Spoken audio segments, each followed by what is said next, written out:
será declarada oralmente a concordância da testemunha com o termo de compromisso, de cujo teor faço a leitura nesse momento. Termo de compromisso.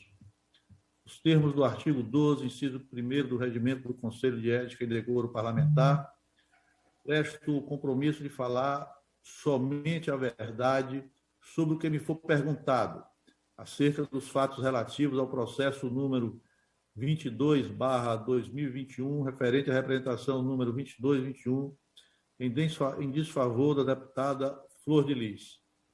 Sala de reuniões, 19 de abril de 2021. Solicito que a senhora Andréa declare oralmente a concordância com o referido termo. Senhora Andréa, peço que a senhora declare-se formalmente de acordo com o termo que essa presidência acabou de ler. Sim, estou de acordo, sim, senhor. Uma palavra, deputado relator Alexandre Leite, para inquirir a testemunha. Boa tarde, Andréa. Boa tarde, doutor Anderson. Boa tarde. Aos demais deputados. Andréa, você pode me dizer por que está presa? Eu fui presa em 24 de agosto de 2020, acusada de ter levado uma carta e de ter saído com uma carta para o filho da deputada Flor de Lis. Qual dos filhos? O Lucas. Lucas. Sim. Você já havia sido presa antes? Sim, em 2012 eu descumpri uma ordem judicial de uma sentença que me foi dada e eu fui presa. Lembra qual era a acusação anterior?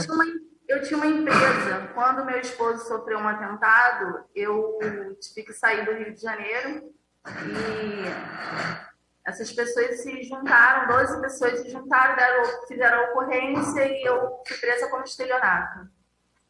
Ok. Você conhecia a deputada Flor de Lis antes dos fatos que são imputados? Não, eu conhecia a Flor de Lis como mãe do Flávio e do Lucas na cadeia mesmo. Eu era visitante do meu esposo, que está preso há 15 anos, em Bangu 8. Certo. Já recebeu alguma coisa, direto ou indiretamente, para prestar algum serviço para a Flor de Lis? Não. Eu era líder comunitária e esse serviço era voluntário, não só meu, como de outros parentes ali que eram reunidos naquela unidade que na época era Bangu 9. E eu era líder comunitária de famílias de interno ali. Eu ajudava todos os que ainda não tinham a carteirinha, até que suas carteirinhas ficassem prontas. Com a deputada não foi diferente. Certo. A senhora é casada? Sim. O seu esposo, seu marido, ele está preso? Sim. Ele esteve preso junto com o Lucas e com o Flávio? Junto não, a mesma cadeia. A cadeia era dividida em 3 pavilhões, que era a Galeria A, o PO, que era a parte dos ex-policiais, e a parte da milícia. Meu esposo ficava na parte dos ex-policiais. Certo. A deputada chegou a oferecer vantagem financeira para que você levasse essa carta para dentro do presídio? Porque, primeiro, que ela nunca me pediu para levar carta alguma. Eu passo por um scanner corporal de alta precisão. Eu não teria como entrar no presídio com uma carta volumosa sem ser detectado pelo scanner ou pelas guardas da revista. Certo. Você sabe como que essa carta entrou? Não, eu não sei como essa carta entrou, mas havia ali um cenário com alguns personagens que foi dado em oitiva na DH e me parece que não foi investigado. E a minha defesa pediu muito pelas câmeras, porque as câmeras poderiam informar isso, poderia explicar melhor todo esse cenário, né? Essas câmeras nunca apareceram. por acaso, tem conhecimento de alguma influência política da deputada nesse presídio? Era o Bandeira Estampa, correto? Sim, correto. Tem algum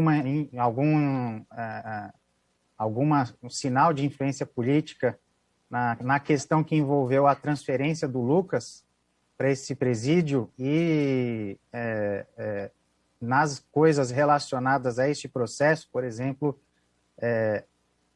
os advogados terem visitado o Lucas com essa carta? Você pode me dizer um pouco sobre isso? Parece que em sede de juízo algumas pessoas foram mencionadas. Pode esclarecer isso para esse conselho? Então, como eu falei aqui para o senhor, no cenário da história da carta, tinha outros personagens que deveriam ser arrolados e não foram.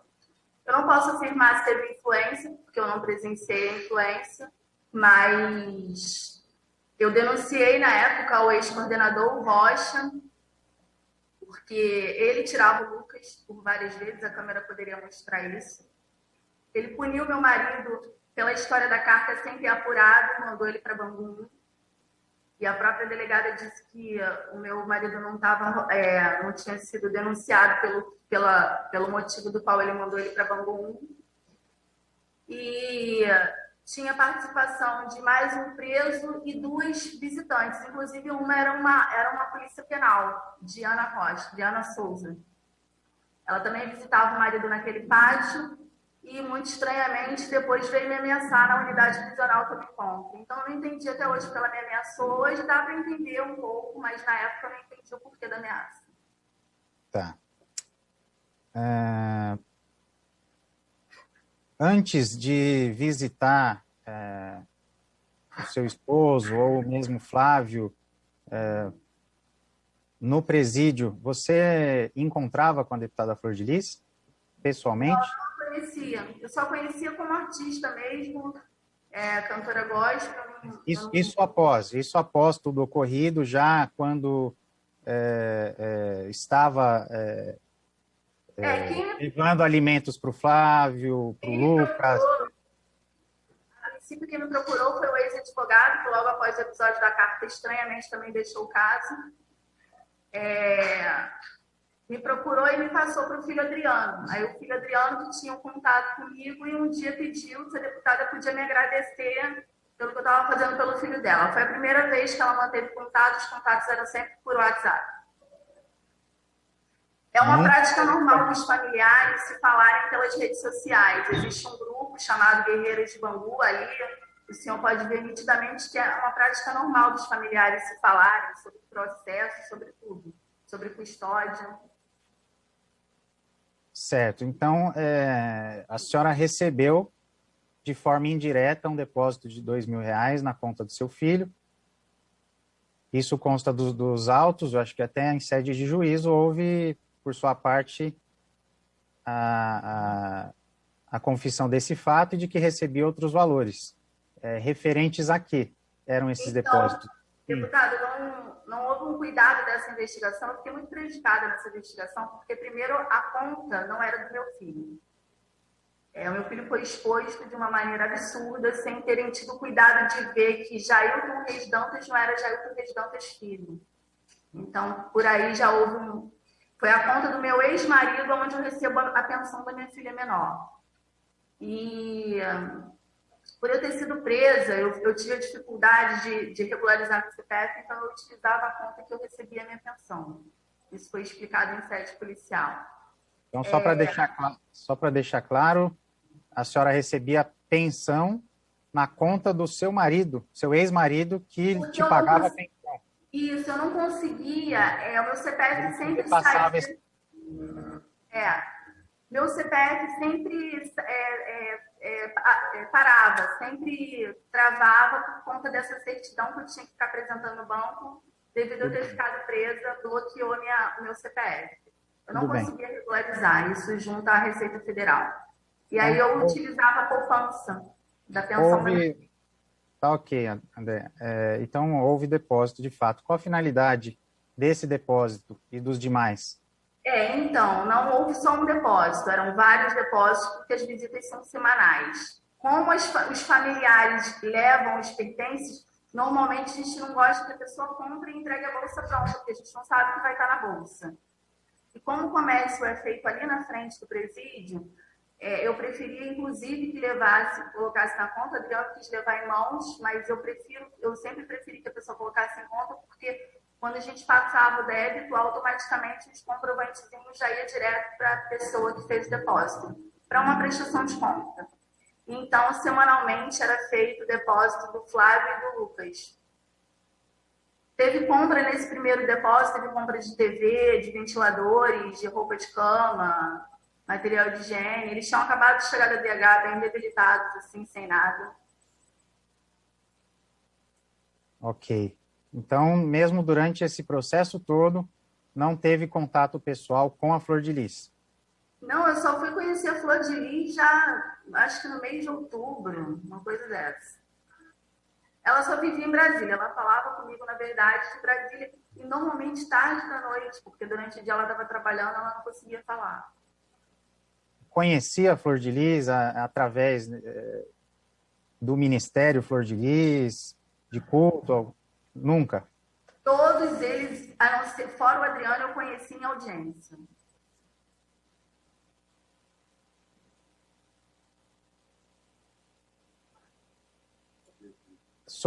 Ainda sobre as cartas, teve ciência durante os fatos ou após os fatos do conteúdo dessas cartas? A primeira carta não, porque cartas sempre foi permitido sair da unidade prisional. Isso é uma prática normal dos visitantes, nunca foi proibida. A entrada, sim, porque tem que ser pela custódia, caso o guarda veja que não tem nada demais, ele permite que a carta entre para o familiar. Mas a saída, a carta estava lacrada. A menina me entregou no estacionamento do lado de fora já de Jericinó, a esposa de um dos internos da galeria do Lucas, porque eu não tinha acesso ao pátio de visita do Lucas. E o Adriano pegou a carta, eu não abri, não. Eu só fui ter ciência do conteúdo quando ela apresentou no Fantástico e que ela falou que saiu pela esposa de um preso. Ela não falou o nome da esposa do preso. Na mesma hora eu liguei para ela e questionei isso.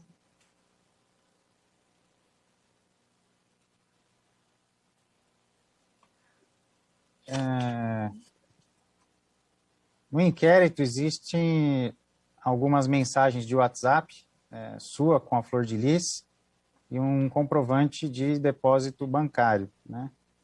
Jailton Reis Dantas, justamente seu ex-marido. E um diálogo se referindo aos advogados. Pode esclarecer a que se referia o depósito, o comprovante de depósito, a sua conversa da Flor de Lis e que relação guardava com os advogados esse depósito? O depósito, com os advogados não me recordo. Acho que depósito não tinha nem com os advogados. Existiu algum tipo de intermediação? Oi? Existiu algum tipo de intermediação sua com os advogados? Não, o que existiu foi que o chefe de segurança na época, como essa doutora que saiu com as cartas, não quis, a Flor de Lis não quis contratá-la.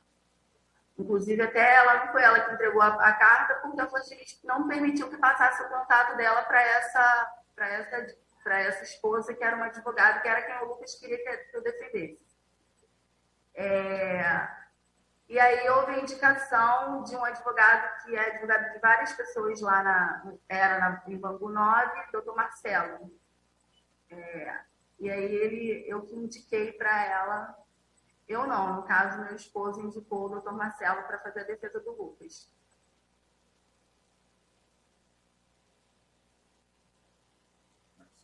E quem pagava o doutor Marcelo? Foi a Flor de Lis. A Flor de Lis. Sim. Ok, então você intermediou essa transferência bancária para o doutor Marcelo. Porque eu acho que, segundo o doutor Marcelo, as pessoas tinham que entender que ele estava defendendo pela popularidade do caso, não que ele estava recebendo. Você lembra qual era o valor?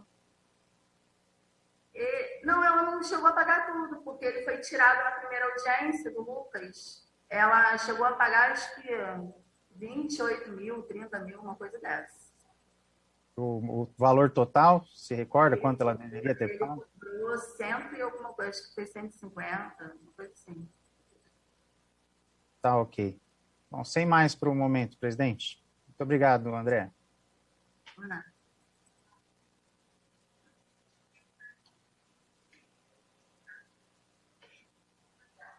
Agradeço, Vossa Excelência, e desde já passo a palavra ao doutor Anderson Hollenberg, advogado de defesa, para inquirir a testemunha.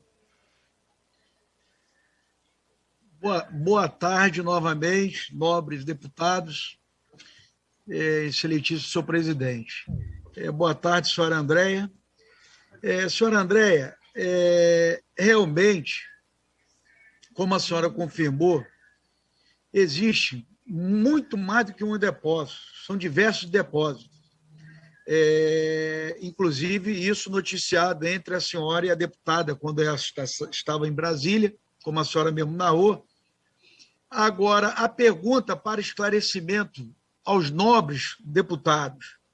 Todos esses depósitos eram com o objetivo da senhora, como guerreira, como se intitulou, que é conhecida, faz um trabalho, acima de tudo, humanitário, daquelas pessoas que não têm parente na cidade, aquelas pessoas idosas que não têm como visitar seus entes queridos, e ficou provado isso dentro do processo, que a senhora é uma, vamos dizer, guerreira, como a senhora mesmo disse.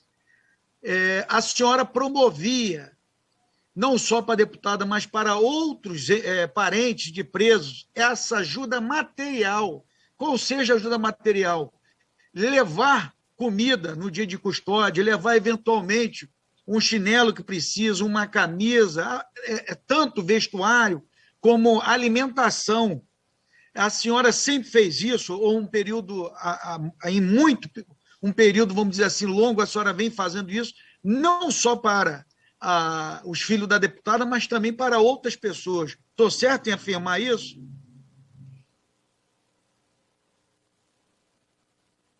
Ih, travou.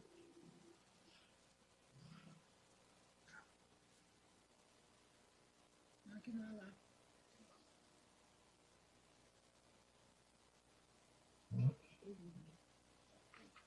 Dona André, a senhora ouviu a pergunta?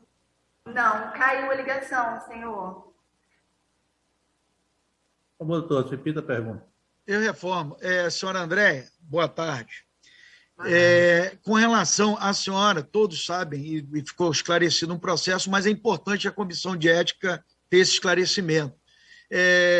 Vossa Senhoria sempre desempenhou essa função, inclusive humanitária, de levar esse auxílio material para os presos, obviamente com as cautelas de praxe, tudo autorizado pela lei, enfim, fazer tanto acautelamento de vestuário, alimentação, daquelas pessoas, inclusive, que são impossibilitadas, de certa forma, de comparecer, seja por motivo de saúde, por distância. É isso que eu gostaria que a senhora esclarecesse um pouco. A senhora já era voltada a fazer esse trabalho e fazia para outras e tantas famílias, ou seja, dentro das cautelas de praxe. A senhora pode esclarecer isso? Sim, como foi provado pela própria investigação, os próprios delegados puderam comprovar isso. Eu e um grupo de mulheres ali de Bangu 9 éramos responsáveis. Cada unidade tem os seus representantes, eu era de Bangu 9, e inclusive eu junto declarações de famílias que também tiveram o mesmo auxílio e não receberam por isso. Eu já tinha costume há alguns anos, inclusive pessoas até públicas que já passaram pelaquela galeria.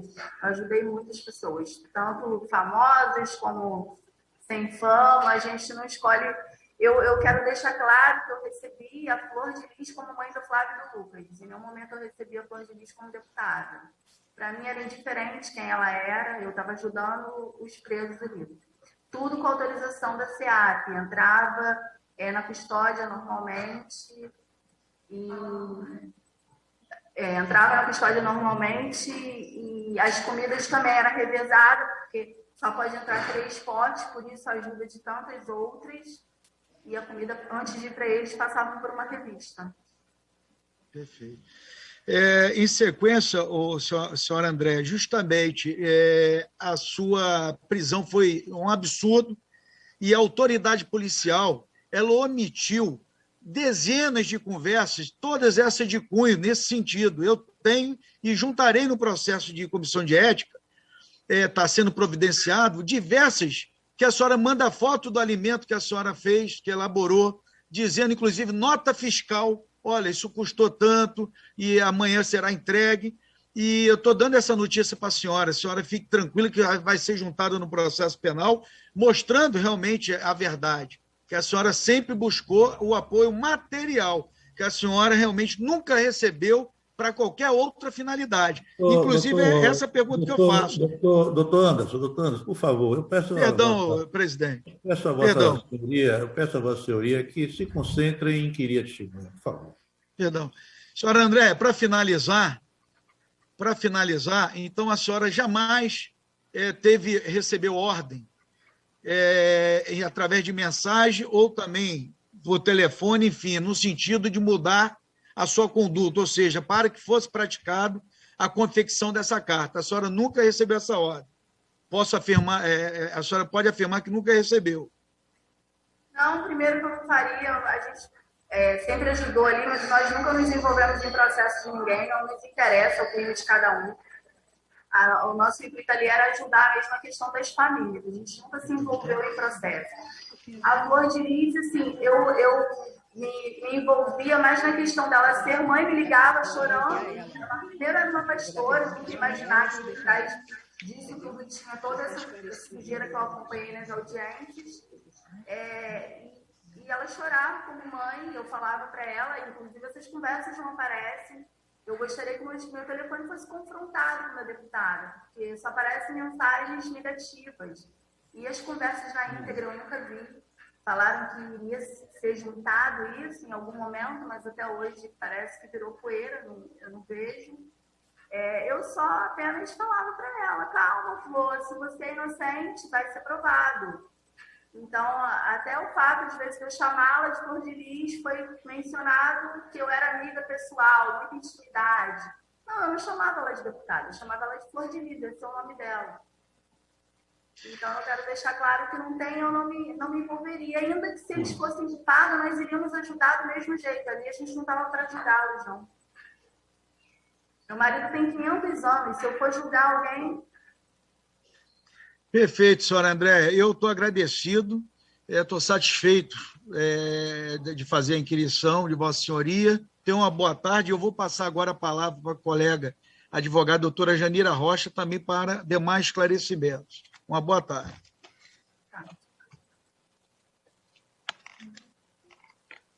Andréia, tudo bom? Andréia, boa tarde. Boa tarde. Andréia,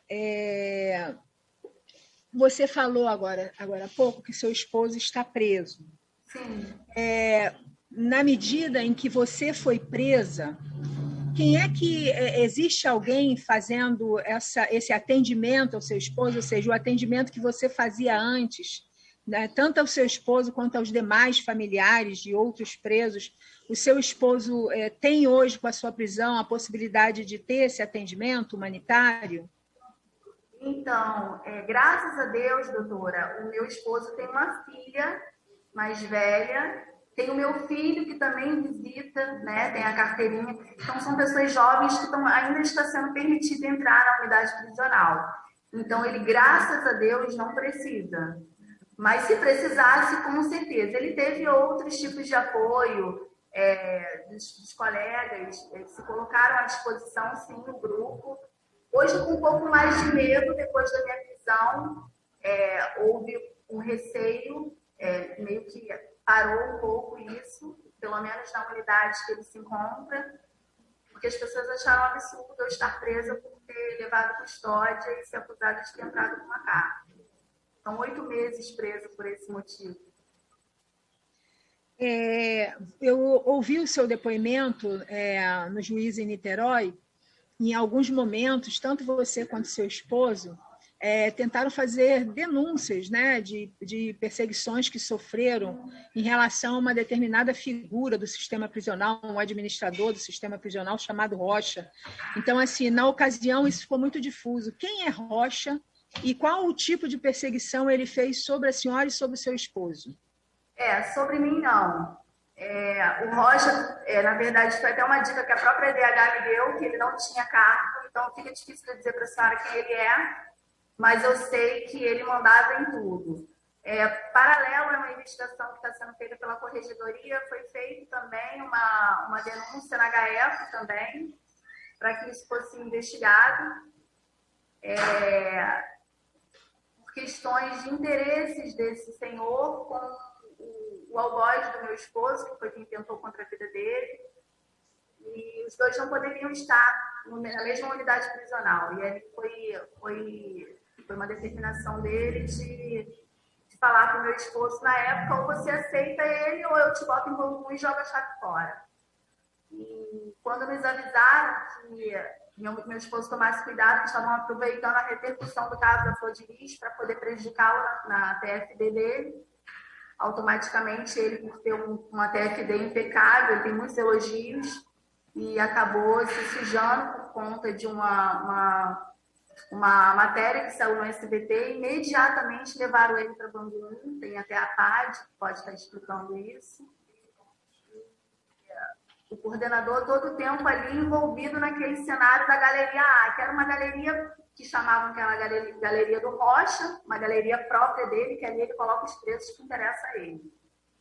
Então, é o que eu falei. Muito estranhamente, antes das audiências, eu recebi a ameaça de uma guarda penal que mandou que eu tomasse cuidado com tudo que eu fosse falar. Então, eu não entendi até hoje essa ameaça, que também está sendo apurada pela Corregedoria. E as ameaças do Rocha foram feitas cara a cara com o meu esposo na época. Então, a senhora reputa que essas ameaças do Rocha, elas estão ligadas, na verdade, ao caso do seu marido, ou seja, a essa situação anterior do seu marido, com esses inimigos, digamos assim, do seu marido, e não necessariamente, ou seja, não tem nada a ver com a situação da deputada, mas, como tem uma repercussão de mídia, a senhora avalia que isso acabou sendo usado e ele acabou sendo prejudicado por isso. Em relação ao Rocha, sim, porque quando acabou o episódio da carta, os personagens sumiram. O preso de alta periculosidade, que era amigo do Lucas, foi transferido, ganhou sua tão sonhada transferência. Os advogados do Flor de Lis saíram do caso, e eu e meu marido fomos jogados no olho do furacão, por termos contato com a deputada. Inclusive, algumas conversas minhas com a deputada em relação a algumas mentiras que eu falo a ela, é justamente para saber se ela estava envolvida em toda essa sujeira. Eu falo isso na minha oitiva em sede policial, falei em juízo e reforço aqui. Todas as vezes que eu falava alguma mentira para a Flor de Lis, automaticamente meu marido sofreu uma revista lá dentro. Isso era automático. Uma vez ela mandou uma mensagem achando que estava mandando para o advogado dela e ela mandou para mim. E aí eu entendi que fazia sentido ao alerta que ele tinha recebido. Entendi. A senhora tem filhos, dona Andréia? Tenho. Seus filhos são menores? Sim. E a senhora... Desculpa. Tem 2 menores e um de 22 anos. E foram feitos pelos seus advogados pedidos de liberdade em função dessa condição de mãe de filhos menores, e isso foi negado? Sim, para todas as réus, né? Tá bom. Era isso que eu queria saber. Obrigada, doutora André.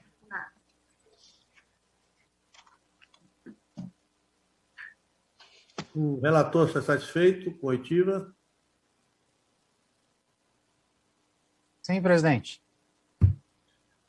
Não havendo mais quem queira usar a palavra, agradeço a presença da senhora Andréa dos Santos Maia e declaro finalizada a presente oitiva. Agradeço a presença dos senhores parlamentares e dos demais presentes. Antes, porém, de encerrar a sessão, convoco a reunião para a próxima quinta-feira, 22 de abril, às 14 horas, destinada à oitiva da senhora Roberta dos Santos, testemunha do relator, deputada Alexandre Leite, do processo em desfavor da deputada Flor de Lis. Está encerrada a presente reunião. Excelência, antes do senhor encerrar, eu gostaria de lhe perguntar quando que a gente vai poder conversar com Vossa Excelência, se possível antes da próxima oitiva, porque, na verdade, a resolução do requerimento que nós fizemos a Vossa Excelência tem uma consequência direta sobre o rito das oitivas. Então, essa defesa, gostaria de ter a resposta em relação a isso. Nossa assessoria vai manter contato com Vossa Senhoria e nós vamos marcar para o mais breve possível. Fique tranquilo. Ok? Obrigada, Excelência. Está encerrada a reunião.